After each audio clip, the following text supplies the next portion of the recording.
Walk into any supermarket on Earth and pick up a banana.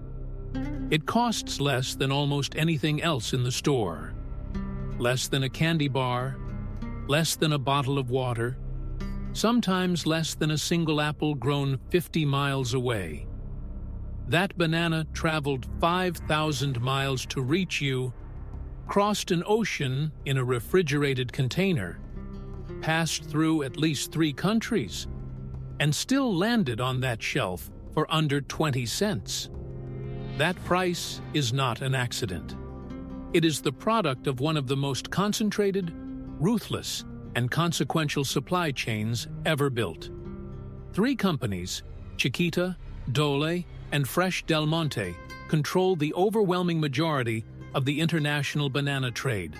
Between them, they own or lease the plantations, the packing lines, the refrigerated ships, the ripening warehouses, and enough leverage over supermarket buyers to dictate what you pay. Most people have never thought twice about that price. That is precisely how those companies want it. This is hungry empire. By the end of this video, you will understand why the banana is actually one of the most politically engineered products on the planet, why governments were overthrown to keep it cheap, why every banana you have ever eaten is genetically identical to every other banana on Earth, and why that single fact may be about to change your grocery bill in ways you cannot predict. The story starts in an unlikely place, a Victorian drawing room where a tropical fruit nobody in Europe had ever tasted was about to become an obsession.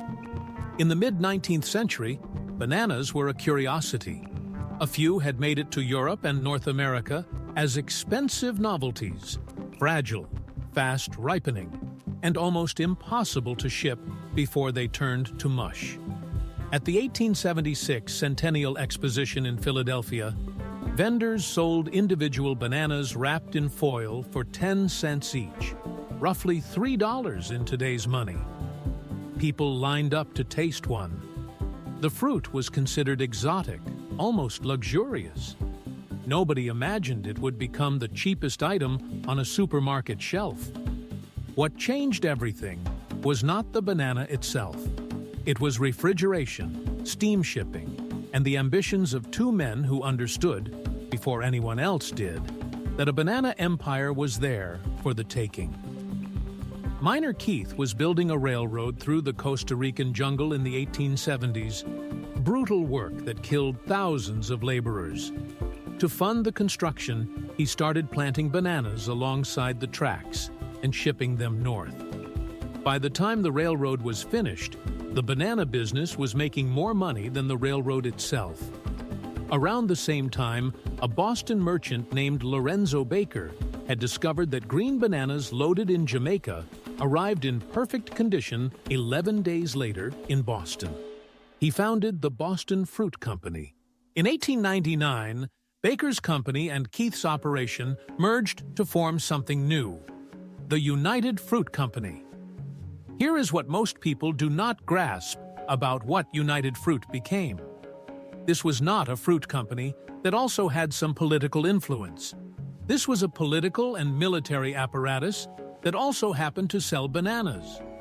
Within 2 decades of its founding, United Fruit owned more railroad track in Central America than most of those countries' national rail systems.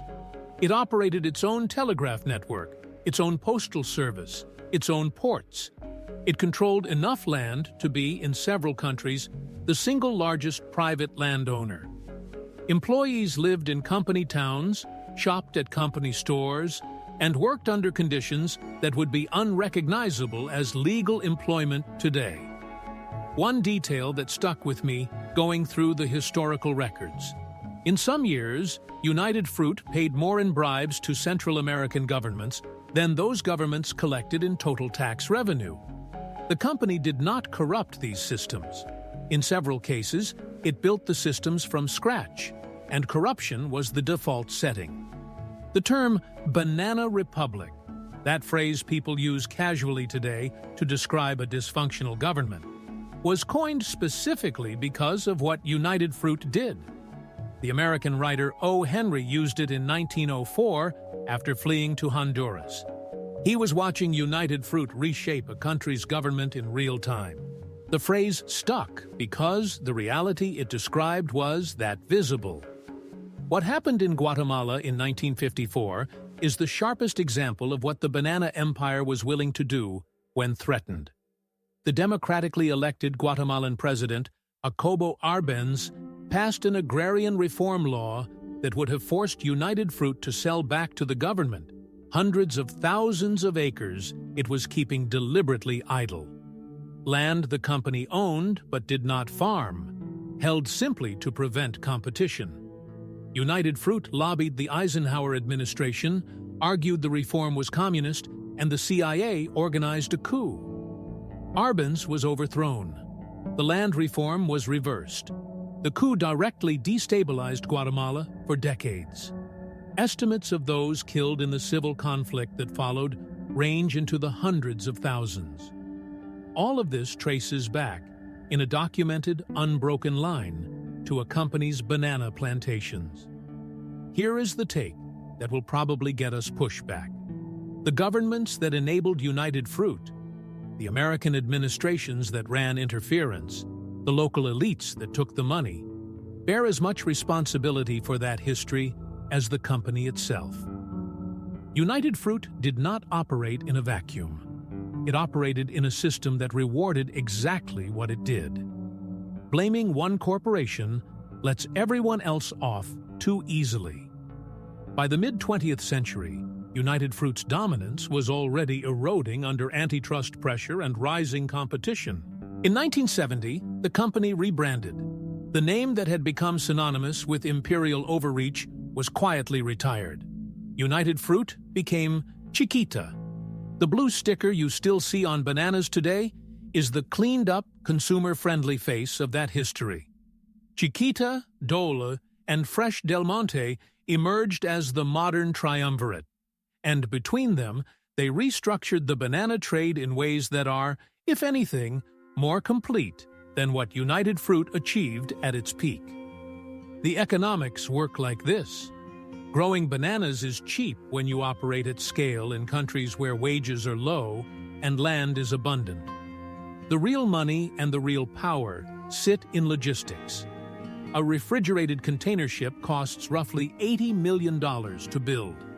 The cold chain, the unbroken sequence of temperature-controlled handling from plantation to ripening room to store shelf, requires enormous capital investment that only the largest players can sustain. That capital barrier is a wall. It keeps small producers selling bananas as a local commodity and keeps the three giants controlling what crosses the ocean.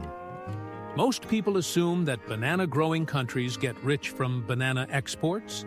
The evidence tells a different story. Ecuador, the world's largest banana exporter, ships roughly 6 million metric tons per year. And the farmers growing those bananas typically earn between 1 and 2 cents of the final retail price of each bunch. The gap between what the grower earns and what the supermarket charges is swallowed almost entirely by the logistics chain owned by the same three companies. This is not a coincidence of market forces, it is the designed architecture of an industry. Here is the part that does not make sense on the surface, until you look at the genetics. Every Cavendish banana, every single banana you have eaten in your lifetime, almost certainly, is a clone, not a variety. A clone. The Cavendish does not reproduce sexually in the wild. It reproduces through cuttings. Every plant is genetically identical to every other plant. That means every plantation on Earth is growing the same organism over and over across millions of acres. The industry chose the Cavendish for a specific reason. It ships well. Its thick skin protects it during the weeks-long journey from tropics to store. It has a predictable ripening curve that works with the cold chain. It tastes acceptable and looks reliable. What it does not have is genetic diversity. And genetic diversity is the only defense a species has against disease. What is most surprising about the Cavendish monoculture is not the risk. It is that this has already happened once before. Before the Cavendish, the world ate a different banana, the Gros Michel. Many people who tasted both say the Gros Michel was genuinely superior, creamier, richer, longer lasting. For decades it dominated global trade, grown in the same monoculture model. Then, in the mid-20th century, a soil fungus called Fusarium oxysporum cubensi spread through plantation after plantation. It attacked the root systems, could not be stopped by any available treatment, and survived in soil for decades. By the late 1960s, the Gros Michel was commercially extinct. The industry switched to the Cavendish because it was resistant to that strain of the fungus. Problem solved for a while. A new strain called Tropical Race 4, TR4, has been spreading through Cavendish plantations since the 1990s. It was first confirmed in Taiwan and Malaysia. By the 2010s, it had reached Indonesia, the Philippines, Australia, India, Jordan, Mozambique, and Colombia.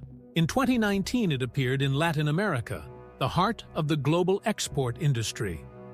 There is no commercial treatment. Infected soil stays infected essentially forever.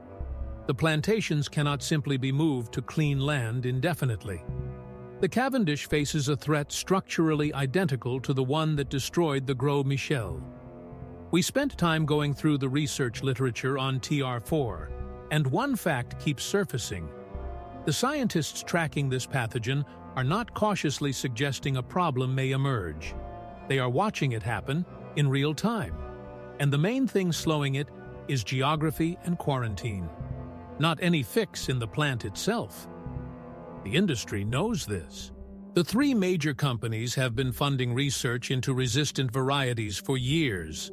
But developing a commercially viable replacement takes time, and time is the one thing a spreading soil pathogen does not give you. What do you think? If the Cavendish disappears the way the Gros Michel did, should the three companies that built the monoculture system bear the cost of replacing it? Or is that a burden for the countries and farmers who grow it? Drop your answer in the comments. It is a genuine question with a genuinely contested answer. Put yourself in the position of an Ecuadorian banana farmer for a moment. You are locked into contracts with a major exporter. Your income depends entirely on a single crop. That crop is genetically uniform, which means if disease reaches your region, you have no resistant backup variety. The price you receive per box is set not by you, but by buyers representing companies that control the shipping you depend on to reach any market at all. And the variety you are growing may be commercially obsolete within your working lifetime. This is not a hypothetical scenario. For hundreds of thousands of farming families across Ecuador, Costa Rica, the Philippines, and Cameroon, this is Tuesday. The supermarket end of the chain looks nothing like this. In wealthy markets, bananas are loss leaders, products priced below cost specifically to drive foot traffic. British supermarkets have at various points sold bananas for less than 9 pence each, openly subsidizing the price to compete with rival chains. That pricing war in the UK or the US lands on the weakest link in the chain, the growers. When supermarkets squeeze the major brands, the brands squeeze the exporters squeeze the packers, and the packers squeeze the farmers. The price you see on the shelf in Chicago or London is partly a function of the wages not paid in Guayaquil or Davao. The Fair Trade certification system was designed partly to address this. Fair Trade bananas carry a minimum price guarantee and a social premium, a small additional payment per box that goes directly to farming cooperatives for schools, health clinics, and infrastructure. The certified market has grown, but it still represents a small fraction of global banana trade. The structural economics of the cold chain, those $80 million ships, those warehouse networks, remain owned by the same players. Here is what this history tells us about how global food systems actually work. The products that feel most basic, most universal, most widely available are often the ones with the most concentrated power behind them. The cheapness is not natural. It was engineered, often at someone else's expense, and it has been maintained through arrangements, commercial, political, sometimes military, that most consumers never see, and most companies prefer they never think about. The question from the beginning of this video, why is the banana so cheap, has an answer, but it is not a reassuring one. It is cheap because of a system built on land seizures, coups, wage suppression, monoculture risk, and a logistics empire that captures almost all the value between grower and buyer. You are not getting a good deal. Someone else is absorbing the cost. The banana sitting in your kitchen right now is almost certainly a Cavendish clone, grown on a plantation that may or may not survive the next decade of TR4 spread, packed by workers earning a fraction of a cent per banana, and shipped across an ocean by a company whose predecessor helped overthrow a government. None of that is visible in the price. That invisibility is the system working exactly as designed. Will the Cavendish survive, or are we already eating the last generation of the world's most popular fruit? Comment yes if you think the industry will find a solution in time, and no if you think we are watching the same story replay. We read them all. This has been Hungry Empire.